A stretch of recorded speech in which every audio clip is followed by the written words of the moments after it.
Boa tarde, meus irmãos. Paz do nosso Senhor Jesus. Meu nome é Everton Ricardo e estou gravando mais um vídeo. Esse é o primeiro, do nosso canal. Primeiramente, eu gostaria de estar explicando o porquê desses vídeos. Eu participo de um grupo da igreja que dão estudos bíblicos nas casas e às vezes a gente tenta explicar um texto para a pessoa pessoalmente, a pessoa não deixa você falar, a pessoa, quando você está explicando o texto, ela se sente, tipo assim, a crença ameaçada, ela começa a citar outros textos e não presta atenção no que você está dizendo, que o certo seria ouvir você concluir o raciocínio para depois responder. A pessoa começa a falar junto com você, você está lendo o primeiro texto, vai ler mais 2 ou 3 que monta todo o pensamento, a pessoa pega e vai citando texto aleatoriamente e não presta atenção em nada, a conversa se perde e fica uma discussão sem proveito. Tem alguns barulhos de fogos aí, que hoje é dia 12 de outubro, onde os irmãos católicos comemoram o dia de Nossa Senhora Aparecida, e esse foguete é a comemoração deles aqui no bairro. Mas vamos lá. Vou começar lendo o texto e para a gente poder analisar um pouco desse texto. E o propósito principal é porque às vezes eu vejo alguns irmãos, até teólogos famosos de nome, que falam, os adventistas adulteram a Bíblia, eles mudam a vírgula do texto, o texto não é assim, esse negócio de mudar a vírgula aí tá errado. Tipo, você não procura entender o que tem por trás disso para poder, a dificuldade textual e de tradução que o texto oferece para poder fazer o comentário. Aí o que acontece? Porque tem algumas crenças hoje, uma é de que a pessoa morre e vai direto para o céu. Essa crença tem uma crença um pouco difícil porque ela pulou uma etapa bíblica que é o juízo final, o juízo de Deus. Como que a pessoa morre e vai direto para o céu? A Bíblia faz tantas referências, um texto que eu não me lembro, menor rigor haverá para Tiro e Sidom no dia do juízo do que para ti, Betsaida e Corazim. São vários textos que tratam desse assunto do dia do juízo. Então, se a pessoa morre e vai direto para o céu, quando que ficou o juízo? Aí, a grande maioria dos irmãos protestantes creem que, isso é unânime entre os crentes, os protestantes, que quando a pessoa morre, a alma sai do corpo e vai direto para o paraíso, vai direto para o local intermediário, desculpa. Aí a pessoa, essa crença que morreu, a alma vai para o local intermediário, é a mesma crença que os irmãos católicos tiveram na Idade Média, de que a pessoa morre, a alma vai para o purgatório. O local intermediário, os textos que eles usam para embasar esse local intermediário e o purgatório são os mesmos textos. E só muda o pensamento a respeito do local, mas a pessoa que crê no local intermediário e no purgatório é uma coisa só. Mas vamos lá. Vou ler o texto e vou fazer as considerações. Diz assim a palavra do Senhor. E acrescentou-lhe Jesus: lembra-te de mim quando vieres no teu reino. Jesus lhe respondeu: em verdade te digo que hoje estarás comigo no paraíso. E esse texto já tem uma dificuldade porque essa conjunção que, em verdade te digo que hoje estarás comigo no paraíso, não existe. O que não existe, tá? Em verdade te digo, hoje estarás comigo no paraíso. E outra dificuldade, se Cristo realmente foi para o paraíso naquela sexta-feira e o ladrão da cruz ganhou o paraíso naquela sexta-feira, temos uma contradição bíblica, porque a Bíblia diz, João 20:17, quando Maria Madalena foi lá no sepulcro domingo de manhã, Cristo morreu na sexta, no domingo de manhã Maria Madalena foi lá. Aí o texto diz assim, vou ler do versículo 15, João 20, do 15 em diante. Perguntou-lhe Jesus: mulher, por que choras? A quem procuras? Ela, supondo ser ele o jardineiro, respondeu: Senhor, se tu o tirastes, me diz onde puseste, e eu o levarei. Disse-lhe Jesus: Maria. Ela, voltando-se, lhe disse em hebraico Rabone, que quer dizer mestre. Recomendou-lhe Jesus: não me detenhas, porque ainda não subi para o meu Pai, mas vai ter com os meus irmãos e diz-lhes: subo para o meu Pai, vosso Pai, para o meu Deus, vosso Deus. Domingo de manhã, Cristo afirma que não encontrou com Deus, não teve junto com Deus. Já temos uma dificuldade grande desse texto. Como que o ladrão da cruz foi para o paraíso naquele domingo, se Cristo ainda não tinha ido para o paraíso? certo? E essa é a primeira dificuldade que encontramos. E eu vou tratar aqui, saindo um pouquinho do assunto, tratar onde é esse paraíso. Porque um dia um irmão falou, não, mas o paraíso é o local intermediário, não é a presença de Deus e tal. Vou tratar um pouquinho sobre onde é esse paraíso. 2 Coríntios 12, do versículo 2 ao 4, Paulo diz assim, naquela visão que Paulo teve, né? Conheço um homem que em Cristo há 14 anos foi arrebatado ao terceiro céu. Se no corpo, se fora do corpo, não sei, Deus o sabe. Sei que tal homem, se no corpo, se fora do corpo, não sei, Deus o sabe, foi arrebatado ao paraíso e ouviu palavras inefáveis, as quais não é lícito ao homem referir. Esse é o primeiro texto sobre o paraíso. O segundo texto é Apocalipse 22, 1 e 2. João falando aqui não fala explicitamente paraíso, mas dá algumas referências que a gente monta que é o paraíso. Então me mostrou o rio da água da vida, brilhante como cristal, que sai do trono de Deus e do Cordeiro. No meio da sua praça, de uma a outra margem do rio, está a árvore da vida. Vou parar por aqui. Então, aqui vemos alguns elementos. O trono de Deus e do Cordeiro, que é onde sai o rio da água da vida, e a árvore da vida. Esse paraíso, em Apocalipse 2,7, fica mais claro, que diz... Apocalipse 2,7. Quem tem ouvidos, ouça o que o Espírito diz às igrejas. Ao vencedor dar-lhe-ei que se alimente da árvore da vida, que se encontra no paraíso de Deus. Então, a árvore da vida está no paraíso de Deus, o trono, o rio da água da vida, o trono de Cristo, do Cordeiro. De Cristo e Cordeiro mesmo, né? De Cristo e de Deus. Então, o paraíso, resumidamente, é onde se encontra o eterno, é na presença do eterno, não é o local intermediário. Voltando para o texto... uma dificuldade que temos, que os irmãos, que foi o que eu iniciei o vídeo, eles mudam a vírgula de lugar. Por que a gente entende que essa vírgula está no local errado? O texto diz, em verdade te digo que hoje estarás comigo no paraíso. Aí, eles colocam a vírgula depois do hoje, está errado. Essa é uma questão interessantíssima, isso aí custou uma tese de doutorado. Esse texto, ele está mal traduzido. A NVI, que é uma excelente tradução, traduz ainda pior ainda. Ficou bem dinâmico, ficou eu lhe garanto, em verdade te digo, eu lhe garanto, hoje estarás comigo no paraíso. Não existe nem esse lhe garanto no texto, né? Mas também ficou errado. Esse aqui tem dificuldades, por quê? Por que a vírgula fica depois do hoje? Isso custou uma tese de doutorado na Universidade Católica, que foi o Dr. Rodrigo Silva, apresentando esse problema com essa tradução, que ele usou vários textos da Septuaginta, que é a versão grega do Antigo Testamento, né? O Antigo Testamento inicialmente foi escrito em hebraico. Aí, devido ao processo de helenização, o pessoal não estava entendendo mais hebraico, eles traduziram o Antigo Testamento para o grego, para o pessoal poder ter mais acesso à Bíblia, a Taná, né? A Bíblia do Antigo Testamento. Aí, Rodrigo Silva usou vários textos da Septuaginta e outros textos gregos, que eu não tenho as fontes aqui, para poder provar que esse texto tem dificuldade de tradução. Por quê? No texto diz assim, amém, que foi traduzido em verdade, amém, te digo, hoje estarás comigo no paraíso.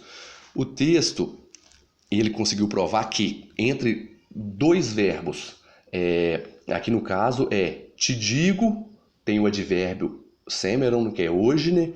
Te digo, hoje estarás. Entre dois verbos, o advérbio é sempre em todos os textos antigos, principalmente da Septuaginta, e prova que Lucas usa muito dos textos da Septuaginta, o advérbio é ligado ao primeiro verbo, nunca ao segundo verbo. Tem um mosquitinho aqui participando da filmagem. Aí fica, em verdade, amém, te digo hoje. O hoje é ligado ao primeiro verbo, vírgula, estarás comigo no paraíso. Em nenhum texto da Septuaginta ou da literatura grega encontra o advérbio ligado ao segundo. Em verdade, te digo, vírgula, hoje estarás comigo no paraíso. Isso não existe. Isso foi um erro de tradução. Com uma pessoa que traduziu, já traduziu com a tendência de querer dizer que o ladrão foi para o céu naquele mesmo dia. Repetindo, entre dois verbos, o advérbio é ligado ao primeiro verbo. Em verdade, te digo... Amém, né? Amém, te digo, hoje, vírgula, estarás comigo no paraíso. O advérbio nunca é ligado ao segundo verbo. Essa é a tese de doutorado dele, resumidamente. Por isso que colocamos a vírgula nesse lugar. Aí o pessoal, mas está mudando, isso aí tá errado. É tão interessante, meus irmãos. Eu estou com a Bíblia aqui, uma excelente tradução, a TEB, né? Tradução Ecumênica da Bíblia. Essa Bíblia é uma Bíblia católica, é uma excelente Bíblia, recomendo a todos. Eu gosto muito da tradução dela, não só desse texto, em todos os textos. É uma tradução muito boa, bem neutra e bem literal do texto. Ela traduz da seguinte maneira: Jesus lhe respondeu: em verdade eu te digo, vírgula, hoje, vírgula, estarás comigo no paraíso. Não sei se a câmera vai conseguir pegar.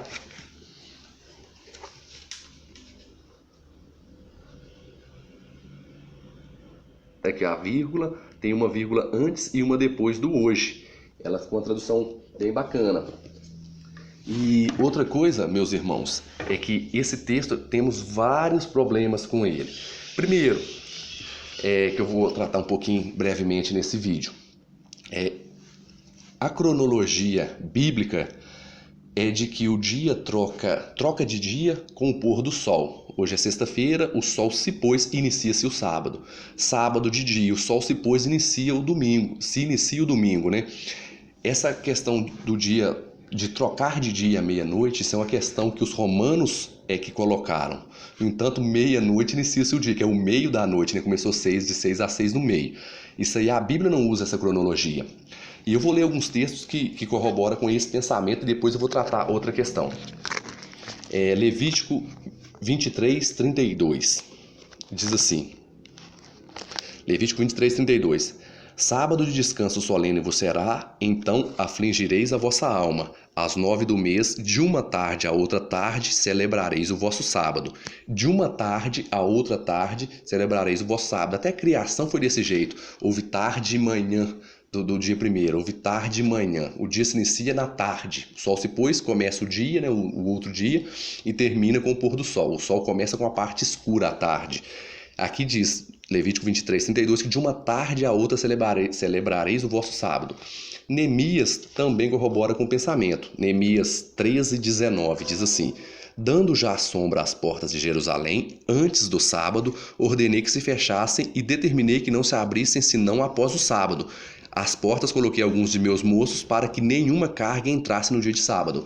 Neemias, ali na reconstrução do segundo templo, ordenou que quando já foi dando as sombras nos portões de Jerusalém, que se fechasse os portões para não entrar nenhuma carga no sábado. Conclusão, o sol se pôs, inicia-se o sábado, inicia-se um novo dia, né? E no Novo Testamento vemos também esse mesmo pensamento. Vou ler aqui dois textos aqui para os irmãos entenderem. Lucas 4,16. Indo para Nazaré, onde fora criado, entrou num sábado na sinagoga, segundo o seu costume, e levantou-se para ler. Cristo estava na sinagoga num sábado. Eu li o capítulo 4, versículo 16. Vou pular para o 38 para dar sequência. Deixando ele a sinagoga, foi para a casa de Simão. Ora, a sogra de Simão achava-se enferma, com febre muito alta, e rogaram-lhe por ela. Inclinando-se ele para ela, respondeu à febre, e esta deixou e logo se levantou, passando a servi-lo. Ao pôr do sol, todos os que tinham enfermos de diferentes moléstias nos traziam, e ele os curavam, impondo-lhe as mãos sobre cada um.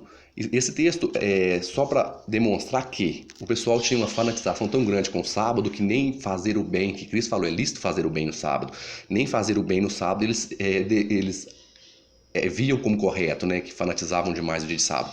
Aí eles esperavam o sol se pôr para cair, o sábado acabava, para levar os enfermos até Cristo, para Cristo curar. Só para demonstrar que o sol que comanda o dia bíblico, o dia judaico, né, é de pôr do sol a pôr do sol que muda-se o dia. Então, vamos lá, Cristo morreu na sexta-feira, Mateus 27 diz o seguinte, né, a hora que Cristo morreu. Mateus 27, 45. Desde a hora sexta até a hora nona houve trevas sobre a terra. Por volta da hora nona, clamou Jesus em alta voz, dizendo: Eli, Eli, lama sabachthani, o que quer dizer: Deus meu, por que me desamparastes? Da hora sexta à hora nona, de meio-dia às 3 da tarde, de meio-dia às 3 da tarde houve trevas na terra. Vou pular alguns versículos para continuar o raciocínio. Versículo 50. E Jesus, clamando outra vez em grande voz, entregou o seu espírito. Cristo morreu provavelmente às 3 horas da tarde da sexta-feira, sabendo que o dia esse mosquitinho quer sair no vídeo.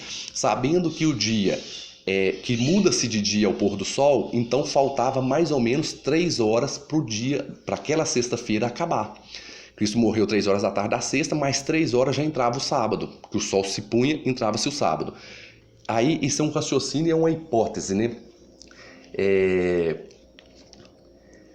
O ladrão da cruz, é bem provável, isso é só uma hipótese, que ele não tenha morrido naquela mesma sexta-feira. Por quê? Eu vou ler aqui outros textos aqui. João 19, 31 a 33. Então os judeus, para que no sábado não lhe ficassem os corpos na cruz, visto como era a preparação, pois era grande o dia daquele sábado, rogaram a Pilatos que lhe quebrassem as pernas e fossem tirados. Os soldados foram e quebraram as pernas ao primeiro e ao outro que com ele tinha sido crucificado. Chegando, porém, a Jesus, visto que já estava morto, não lhe quebraram as pernas. Os dois ainda não tinham morrido, eles quebraram as pernas dele para adiantar a morte. A medicina forense, se não me engano, lá de Israel, encontrou um túmulo de um crucificado. Eles fizeram uma autópsia, não sei se é isso que diz, nos ossos do morto e conseguiram montar mais ou menos como era a morte de um crucificado. E através dessa autópsia eles chegaram à conclusão que a morte é bem mais sofrida, bem mais triste do que a gente consegue imaginar. No entanto, o crucificado levava dias para morrer, podia ficar até uma semana na cruz ali e não morria. Ele morria de asfixia, porque ele ficava pendurado sobre os braços e puxava o corpo e atrapalhava a respiração, ele por falta de ar levantava, por isso a questão de quebrar as pernas, que ele quebrou as pernas, não tem como ele levantar para respirar, para acelerar a morte, mas o crucificado levava dias para morrer. E o texto bíblico nos aponta para mais um indício que possivelmente, eu repito, possivelmente, isso é uma hipótese, o ladrão da cruz pode nem ter morrido naquela sexta, porque faltava 3 horas para a sexta acabar. Pilatos admirou-se de Cristo ter morrido naquele mesmo dia. Marcos 15:44 diz assim: Mas Pilatos admirou-se que ele já tivesse morrido, e tendo chamado o centurião, perguntou-lhe se havia muito que morrera. Pilatos não acreditou que Jesus tinha morrido naquela mesma sexta, porque a morte de cruz levava dias. Então essa é só uma hipótese. Possivelmente Cristo nem morreu naquela sexta-feira. Não, desculpa, o ladrão da cruz. Como que naquela mesma sexta o ladrão ia estar no céu? Cristo naquela sexta não foi para o paraíso. Que lá em João 20:17 diz que não me detenhas, que ainda não subiu para o meu Pai. Domingo de manhã Cristo disse que ainda não subiu para o Pai. Em Mateus 12:40, se eu não estou enganado, Cristo fala, vou até ler esse texto, que esse texto é interessante, Mateus 12:40. Cristo fazendo uma profecia sobre a morte dele. Porque assim como esteve Jonas 3 dias e 3 noites no ventre do grande peixe, assim o Filho do Homem estará 3 dias e 3 noites no coração da terra. Cristo diz que ele vai ficar 3 dias e 3 noites na sepultura, no coração da terra. Como que ele ia ir para o céu naquela mesma sexta-feira? Esse é outro aspecto interessante. E o que acontece, meus irmãos? Eu acredito que já tratei todos os textos, né? E eu trouxe esse texto pelo simples motivo. Essa crença que morre, a pessoa vai direto para o céu, que a alma sai do corpo, essa crença não tem um fundamento bíblico. Eu no início acreditava que, usava até esse texto, acreditava que a gente morre, vai direto para o céu, porque o ladrão da cruz foi, mas esse texto tem dificuldade de tradução, se ele for interpretado dessa forma, ele entra em contradição Bíblia com Bíblia, é um texto de difícil compreensão. Espero com esses poucos textos que eu fiz aqui ter ajudado. E gosto de lembrar a todos que a nossa esperança, meus irmãos, é na volta de Cristo. Pois é na volta de Cristo que esse ladrão da cruz vai ganhar o paraíso, é na volta de Cristo que todos os que dormiram em Cristo, que morreram, vão ressuscitar, e juntamente com Cristo e nós que ficarmos, seremos arrebatados, transformados e arrebatados, que a gente vai todos juntos para o céu. Essa questão, eu pretendo gravar mais vídeos sobre esse assunto, mais vídeos sobre explicando um pouco melhor essa questão. Espero ter ajudado. Peço aos irmãos que analisem as outras posições, analisem os outros comentários de outras denominações e peço ao Espírito Santo que dê um bom entendimento da palavra que Ele mesmo inspirou os apóstolos e os profetas a escrever, e assim que a pessoa tenha um ótimo estudo da Bíblia, meus irmãos. Jesus abençoe cada um de vocês. Que a paz do nosso grande Senhor e Salvador Jesus Cristo esteja sobre cada um de vós.